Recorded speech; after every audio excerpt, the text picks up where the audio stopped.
Bueno, buenas tardes a todos. Quiero nuevamente reiterar mi agradecimiento a todos los que habéis venido a asistir a la segunda parte de las jornadas de infecciosas en esta quinta edición. Esta tarde vamos a contar con temas bastante novedosos y que son de actualidad. Tengo el agrado de contar en esta mesa con dos excelentes compañeros que no solo les gusta y saben el tema, sino que les apasiona. A mi derecha está la doctora Magdalena García, que además ha sido adjunta mía cuando yo era residente del Hospital General.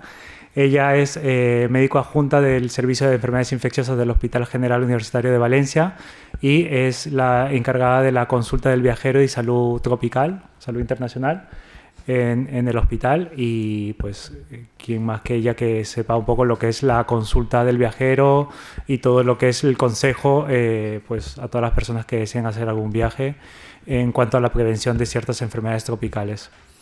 Y a mi izquierda, mi compañero del hospital y de la unidad, el doctor Kun Jerusalén, que también es una persona que le apasiona mucho lo que son los virus emergentes, el cambio climático, y nos va a hablar un poco del impacto que tiene todo esto en la salud y en las posibles pandemias que puedan ocurrir en el futuro.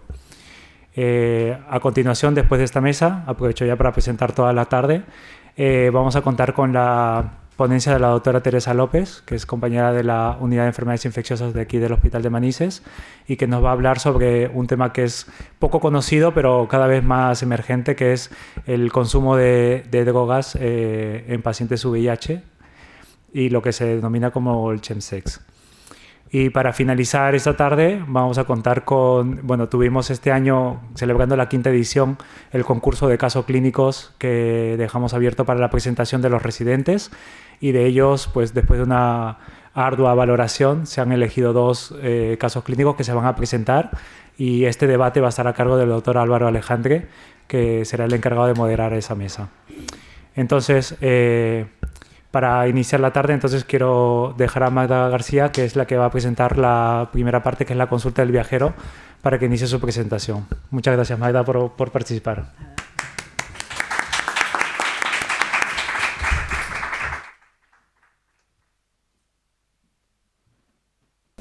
Vale, pues nada, buenas tardes a todos.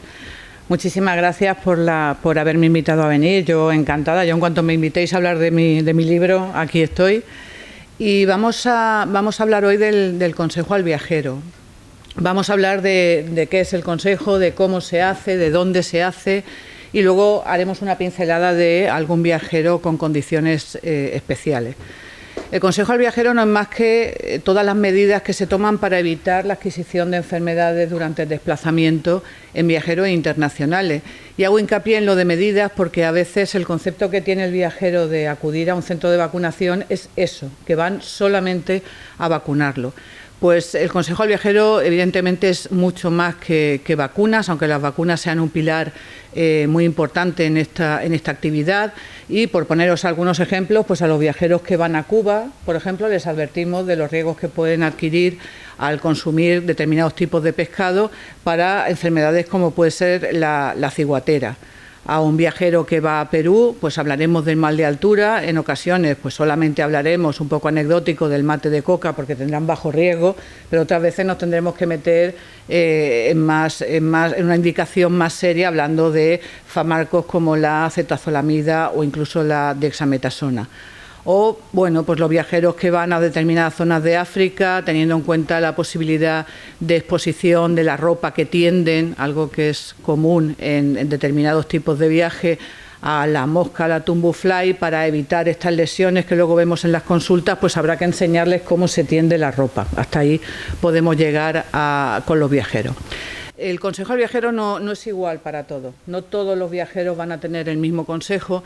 Y he buscado un ejemplo que ahora mismo está ocurriendo. Mirar que son dos brotes que están aconteciendo en África de forma simultánea de la misma enfermedad, fiebre de Marburg, un brote que está afectando a Guinea Ecuatorial, a la zona continental, no a la isla, y otro que está afectando a Tanzania, y mirar cómo la misma enfermedad y la misma situación de brote epidemiológico Pues en el caso de Guinea Ecuatorial nos preocupa fundamentalmente el viajero VFR, es decir, estos guineanos que viven en España y van a volver a sus países para visitar amigos y familiares, sobre todo porque está afectado el departamento donde está Bata, donde está la capital, y sin embargo en el brote de Tanzania, que se aleja de la zona de parques naturales donde normalmente van los viajeros que llevan viaje organizado, nos preocupa mucho un tipo de viajero que se nos escapa además porque se mueve con facilidad, porque es un viaje muy mochilero para hacer estancia en esta provincia cercana al lago Victoria, y ya os digo, hay pocas mayoristas que lo hagan, pero los viajeros que van ahí van a estar muy expuestos porque no son viajeros al uso de viaje organizado.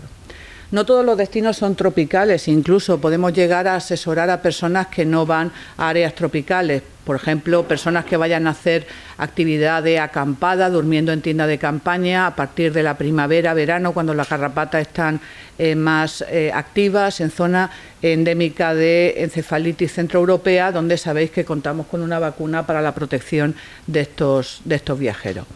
Además, el Consejo se adapta al momento, porque el mundo tiene la mala costumbre de estar continuamente apareciendo situaciones, si no brotes como tal, situaciones epidemiológicas específicas que hacen que el Consejo del Viajero pueda variar de un día a otro.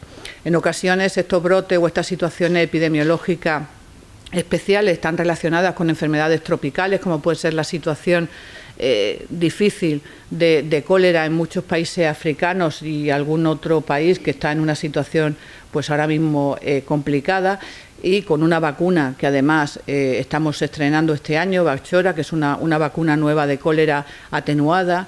En otras ocasiones, como el segundo ponente seguro nos va a aclarar, pues la situación epidemiológica estará relacionada con arboviriosis, porque estos van a dar mucho que hablar en los próximos años. Ahora mismo, situación complicada con dengue en muchos países de Sudamérica, en Brasil, Bolivia, en Perú, en Colombia, mirar casi 400.000 casos desde que empezó el año 2023, y la situación actual de dengue junto con chikungunya, que había bajado su incidencia en un país con destino turístico tan habitual como es Argentina. Pero cuidado, porque estos brotes epidemiológicos, estas situaciones a tener en cuenta en el Consejo del Viajero, a veces están relacionadas con enfermedades cosmopolitas, como puede ser la situación del sarampión. Sabéis que la pandemia de COVID ha paralizado muchas campañas de vacunación infantil en países con sistemas sanitarios frágiles, que han tenido que utilizar todos sus recursos para hacer frente a COVID, y se han parado las vacunas. Luego el riesgo de adquisición de sarampión para viajeros es importante. Vemos casos bastante dramáticos como India, como Yemen, como Etiopía, zonas tropicales, pero mirar el panorama general con el sarampión en el mundo, y lo podemos llegar a tener extremadamente cerca, como es el brote que tenemos ahora mismo en Austria. No es una cuestión solo de salud individual, yo esto lo repito siempre, yo creo que el Consejo al Viajero es una medida de salud pública, ¿vale? Y creo que esto es lo que hace falta que los dirigentes tengan claro, para que a ningún viajero le pueda faltar una cita en un centro de vacunación de forma previa a su viaje, porque si en una era de globalización de la salud entendemos la importancia de los desplazamientos humanos, porque el viajero que tiene una patología importada puede dar lugar a una patología emergente en su lugar de origen, podemos entender que asesorar a un viajero que pueda adquirir un dengue sobre cómo manejar su enfermedad, lo primero, para intentar no tomar fármacos que puedan empeorar el curso de la enfermedad, pero también para que pueda acudir de forma temprana, cuando aún es virémico, a un centro sanitario, nos puede ayudar, sobre todo en una zona como la nuestra, donde un vector potencial de la enfermedad, quizá no tan bueno como Aedes aegypti, pero capaz como Albopictus, pues puede provocar un brote en su país de origen, en este caso en nuestro medio.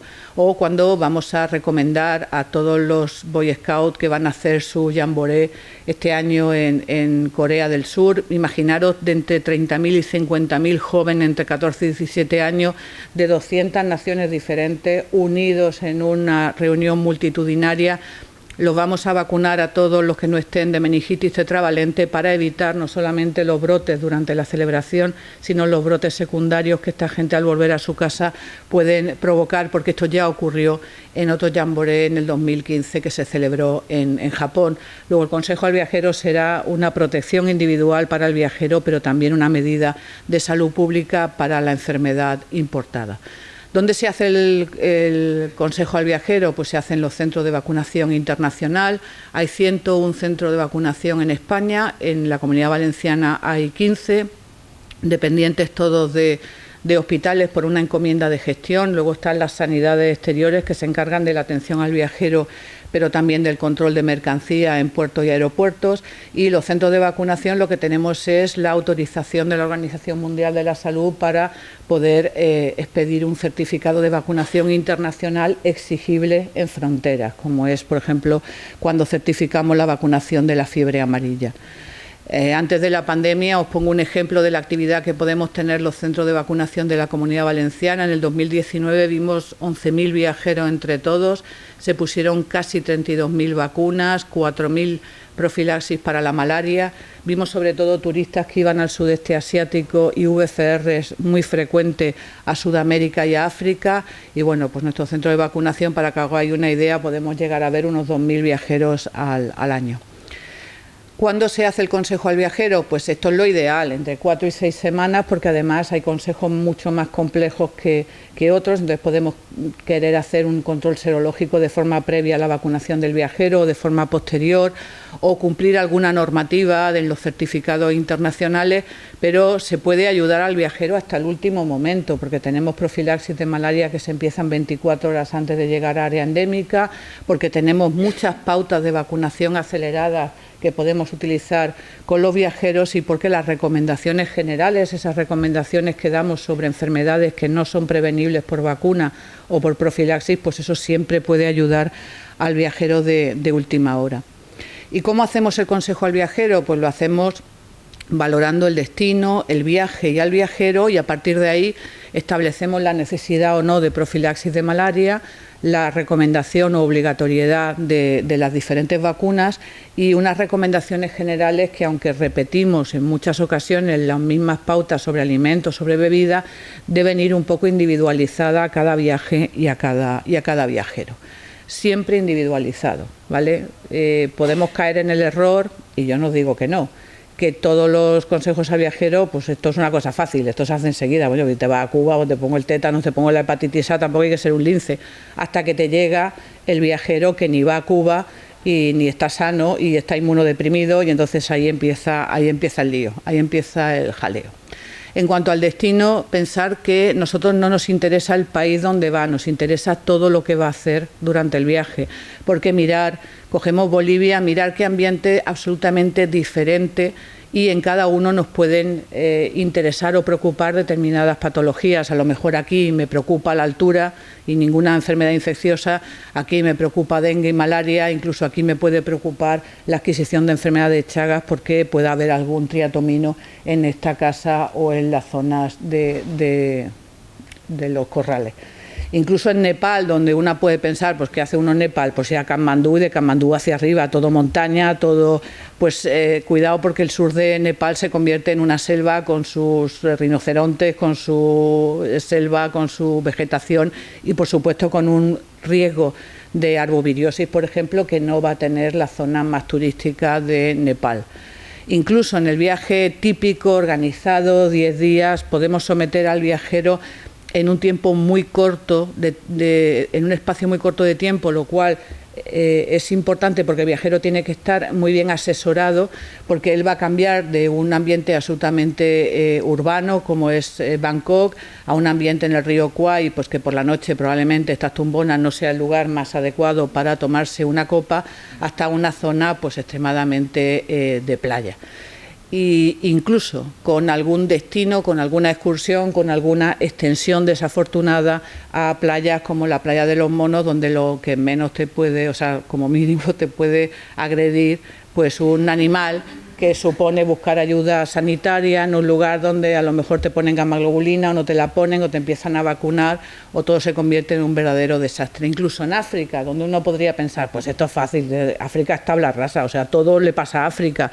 Pues mirad Namibia, pues no tiene nada que ver el que va al desierto con el que va al Parque Nacional de Etosha, ahí en el norte, pegado se me ha ido de la cabeza dónde está pegado. No, ya me saldrá. O al que va a una zona de costa. Tener en cuenta además que en cada destino pues habrá que tener en cuenta vacunas que deberíamos tener puestas, estas vacunas que son rutinarias, bueno, rutinarias para los que han pasado su infancia en Ruanda, no terminaré sin decirlo, vale. Esto seguro, a los que han pasado la infancia en España, pues vamos a contar con estas vacunas que deben estar puestas, pero cuidado con los inmigrantes, no demos nada por hecho. En la infancia tendremos vacunas que pueden llegar a ser exigidas en frontera y luego vacunas recomendable o no dependiendo del viaje, pero cuidado porque habrá enfermedades no prevenibles por vacunas de las que tendremos que hablar.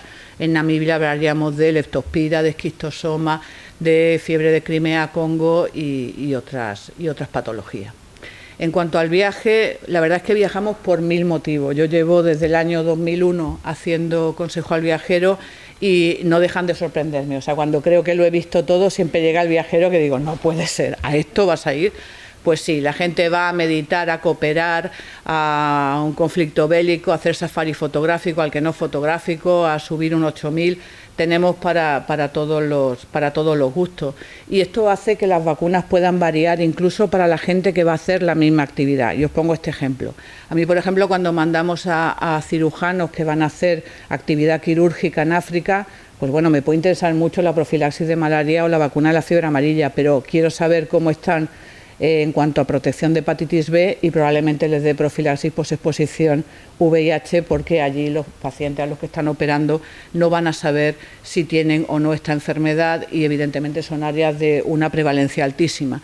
Pero fijaros, los que llegan a una catástrofe, los que llegan primero, que van con perros a buscar supervivientes, esto es muy importante que vayan vacunados de la rabia, porque ellos llevan perros que son los que buscan a la gente que pueda estar en los escombros y estos perros discuten con los perros que hay en área afectada porque están muy asustados. Y es que estos perros son los que salvan la vida, luego los que les llevan incluso meterían la mano entre dos y están discutiendo para poder salvar a estos que son fundamentales. Pero una vez estos se van, porque están muy poco tiempo, los que se quedan son los que realmente deberían ir vacunados siempre de cólera, porque no será en el primer momento, sino después, cuando empiecen las epidemias de cólera por la pérdida de todo el manejo de agua residual. Entonces, incluso para la misma actividad, dependiendo del momento en el que estés, llevarás una vacunación u otra. Y todas las actividades de aventura pueden estar relacionadas con determinados riesgos de enfermedades infecciosas. Por ejemplo, en este viaje, porque de verdad, buscar un viaje que siempre habrá una mayorista que lo consiga. Pues hacer rafting en el río Omo, en el sur de Etiopía, requiere una información para el viajero sobre la adquisición de esquistosoma y aquí, por ejemplo, en estos trekking que se están haciendo ahora en Zimbabue, pues la información es sobre todo para evitar la adquisición de riqueza por picadura de garrapata, tanto que algunos viajeros optan por tomar doxiciclina como profilaxis de malaria para llevar la protección también frente a riqueciosis. En cuanto al viajero, hay viajeros de todos los gustos, o sea, yo empecé con un viajero de una edad media, sano, viaje de novios, todo organizado, y ahora por allí pasa cualquiera. O sea, aquello es desde bebés hasta gente que dice, yo no me atrevería con esta patología crónica que tiene usted a tirarme a la piscina, pero la gente se tira. Y hay que tener en cuenta pues todas las situaciones que pueden modificar, pues desde la profilaxis de la malaria, si vamos a poner alguna vacuna adicional. Hay que tener en cuenta la posibilidad de que hayan tenido alguna patología tropical previa, por ejemplo, que hayan pasado un dengue en los 5 últimos años por el mayor riesgo de dengue hemorrágico. Esto es súper importante, de verdad. No podemos contar con una vacunación adecuada de un señor que ha nacido en Mali de polio, porque seguro que no lo han vacunado nunca de polio. Entonces, a veces nos toca empezar desde el principio y no irnos directamente a las vacunas más específicas.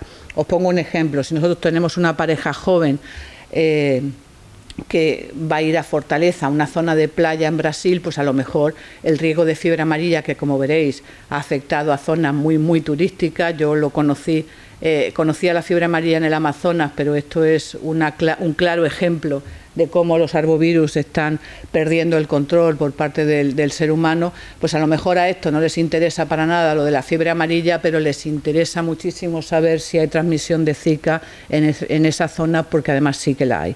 Y le interesa tanto a la chica como al chico, porque conocéis la posibilidad de transmisión sexual de este virus.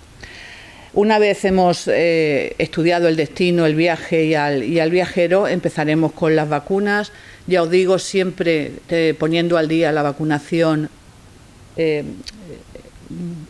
rutinaria, la que debíamos tener todos y casi nadie tiene. Luego tenemos las vacunas más específicas de viajeros, la hepatitis A, la tifoidea, encefalitis japonesa o centroeuropea, rabia y cólera. Y luego tenemos las vacunas que pueden estar sujetas a reglamentación internacional, es decir, pueden ser exigidas para entrar en un país, que son la fiebre amarilla, la polio y la meningitis tetravalente. De hecho, en los centros de vacunación podemos hacer tanto el certificado de vacunación internacional como un certificado de exención. Imaginaros un paciente que va a ir a un país donde es obligatorio ir vacunado de fiebre amarilla, pero es un inmunodeprimido y no se puede vacunar. Para que pueda acceder al país tiene que llevar este certificado de exención para que le permitan entrar, siempre sabiendo que el viajero es consciente de que si empezara con sintomatología puede ser paralizado, no dejarlo salir del país y obligarlo a guardar una cuarentena.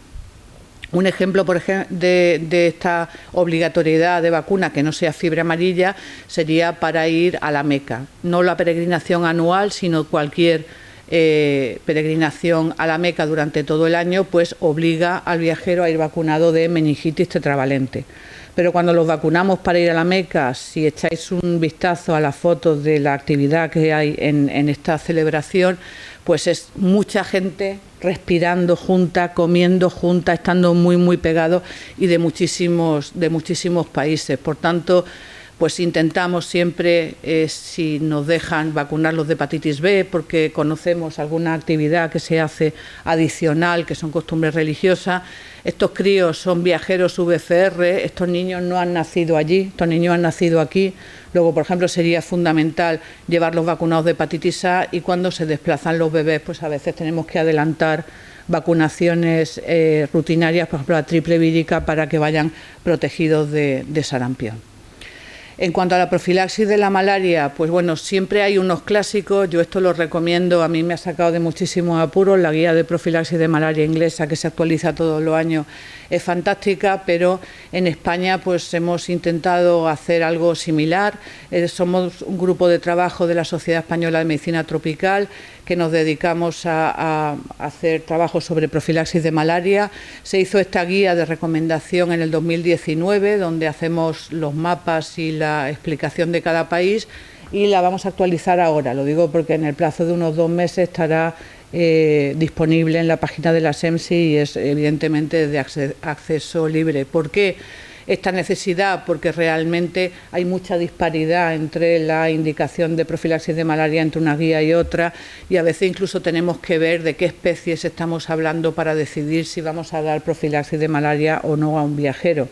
Porque tenéis que recordar que las profilaxis que tenemos ahora, el Malarone, que es el que más utilizamos, el Lariam, que aún nos queda un poquito, o la doxiciclina, son profilaxis que van dirigidas hacia falciparum, porque no evitan la formación de hipnozoitos. Esto estará a punto de llegar, la tafenoquina ya está comercializada en Estados Unidos, en breve yo creo llegar a Europa, y sí que será una profilaxis de la malaria que evitará la formación de hipnozoitos para Vivax y para ovales. Sobre todo lo vamos a utilizar para Vivax. Y luego siempre pensar la posibilidad del autotratamiento, que yo creo que la gente habla con un poco de ligereza del autotratamiento, porque el autotratamiento significa que un señor viajero que no es sanitario se puede enfrentar a adquirir una malaria en mitad de la nada y hacer frente a esa malaria hasta que busca ayuda médica con una caja de Malarone que le hemos dado.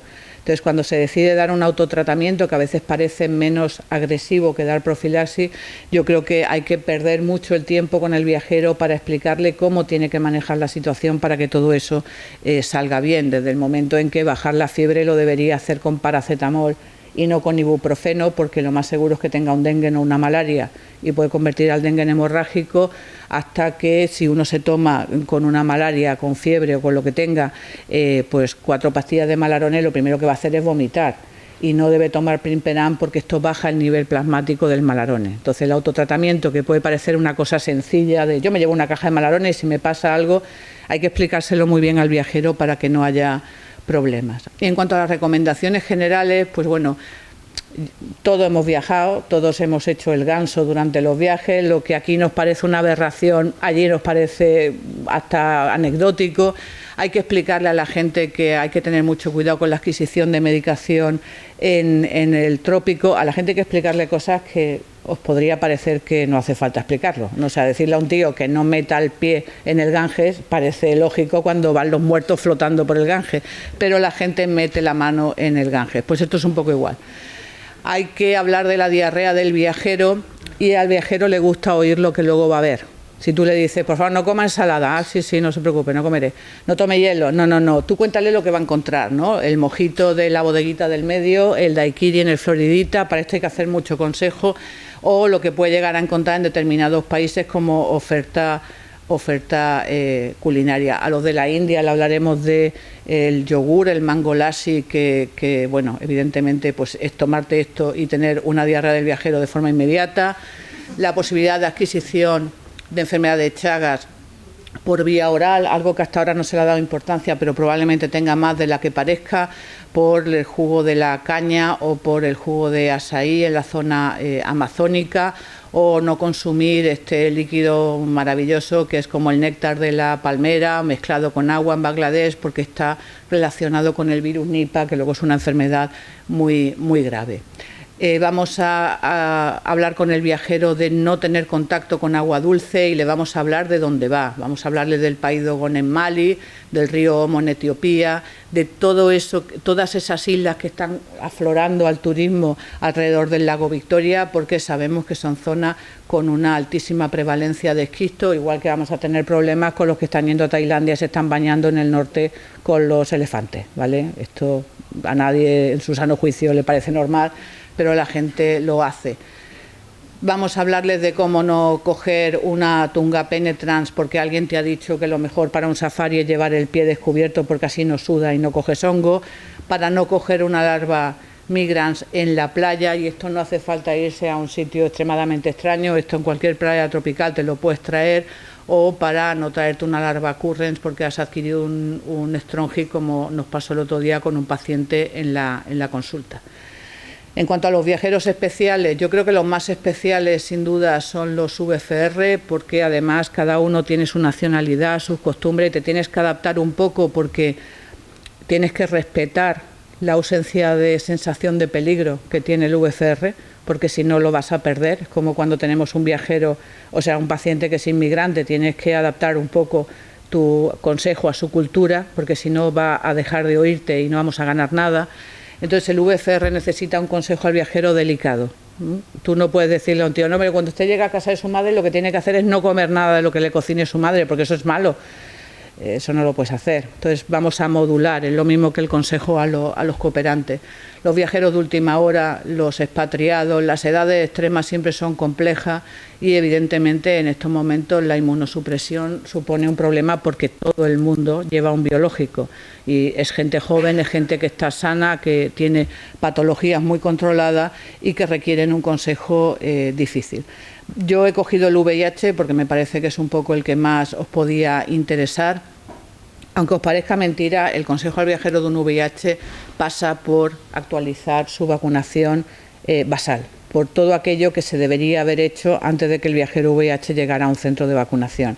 Y poner al día el neumococo y poner al día vacunas como la triple vírica, como varicela, y a partir de ahí asumir que incluso vacunas como el meningococo, la meningitis tetravalente, pues en el paciente VIH tiene una pauta diferente al paciente que no tiene o que no vive con el virus del VIH.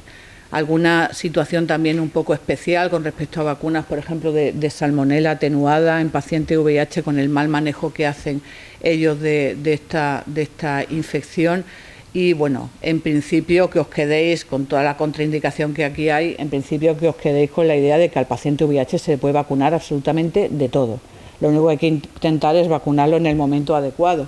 Pero evidentemente contraindicaciones, si las CD4 están por encima de 200 y la carga viral es indetectable, no tienen contraindicación para ninguna vacuna del viajero. Lo que sí tenemos que tener en cuenta es que incluso en la mejor situación del VIH, más de 500 CD4, carga viral indetectable, tratamiento antirretroviral estable en el último año, en los últimos 6 meses, la respuesta virológica al estímulo de la vacuna nunca es igual que el paciente no VIH, y si lo es, lo que está claro es que se pierde antes que el paciente que no tiene una infección VIH. Por tanto, en estos viajeros tenemos que tener en cuenta la posibilidad, cuando vuelven a viajar y vuelven a la consulta, de hacer controles serológicos que en otros viajeros no haríamos y de asegurarnos la necesidad de que puedan requerir booster. Acordaros, con menos de 200 CD4, vacuna atenuada como triple vírica, como fiebre amarilla o como fiebre tifoidea oral no podemos utilizar, o como el cólera nuevo de ahora, porque son atenuados. De hecho, el paciente con VIH es una de las excepciones que tenemos para la vacuna de fiebre amarilla. La fiebre amarilla ahora mismo con una dosis se considera válida para toda la vida, ya no se repite cada 10 años como antes, salvo en situaciones como el paciente VIH. Bueno, nosotros tenemos la posibilidad de hacer anticuerpos y solemos hacer control a los pacientes vacunados para saber si realmente necesitamos hacer este booster de vacunación o no, pero imaginaros a un paciente VIH al que hemos vacunado de rabia, esto supone que ante una agresión en una zona endémica donde tiene riesgo realmente, el médico que le atiende no va a utilizar gamma-globulina. Luego esto da un poco de miedo. Entonces, después de la vacunación antirrábica, nosotros hacemos control serológico para asegurarnos que han respondido a la vacuna, y periódicamente, si sigue viajando, seguiremos haciendo estos controles para saber si necesitan un booster o no, cosa que con otros viajeros no haríamos. Porque incluso en zona urbana, en ciudades grandes de la India, pues los viajeros nos cuentan, y con eso nosotros aprendemos, la asistencia sanitaria puede ser muy precaria. Esto es una agresión de mono como la copa a un pino, porque fue una hiperagresión, donde pues el médico que le vio decidió que no necesitaba gamma-globulina, que no era el momento, y con todos los problemas que eso puede conllevar. Y luego acordarnos que tendremos que adecuar a veces el tratamiento antirretroviral a dos perfiles diferentes de viajero VIH, al que viaja ocasionalmente, una vez al año, todo preparado, va a tomar profilaxis, acordémonos que no haya interacción con las profilaxis más utilizadas, pero también a este tipo de viajero que tenemos todos en la consulta, que es el que se va mañana, el que se va a Guinea y no sabemos mucho por cuánto tiempo, el que va y vuelve, el que está allí y le mandan la medicación, porque esa gente no toma profilaxis, pero va a tener episodios de malaria que van a tratar con derivados de artemisinina en área endémica. Cuidado, porque los derivados de artemisinina, cuando alteramos su nivel plasmático, los efectos secundarios pueden llegar a ser tan graves como afectación a nivel cardíaco con alteración del electrocardiograma. Hay que echar un vistazo a esto si vamos a poner un tratamiento antirretroviral en un paciente que tenga estas características. Y bueno, como para finalizar, que el consejo al viajero no son solo vacunas, si no sería fácil, leeríamos el listado por viaje y lo pondríamos. Siempre es individualizado, hay que estar actualizado porque los brotes epidemiológicos modulan mucho el consejo. Es una medida de salud pública, no solamente es un cuidado para el viajero. La obligatoriedad es mínima, o sea que lo de tranquilo, vaya, sé que no hay nada obligatorio, debería estar penado por la ley, porque realmente obligatorio en viajero hay muy poco, para mi gusto demasiado poco. Hay viajeros especiales que necesitan un consejo especial y siempre hay que pensar en que a veces tenemos que empezar por el principio, actualizar lo básico y luego entrar en lo más específico. Y nada más, muchas gracias.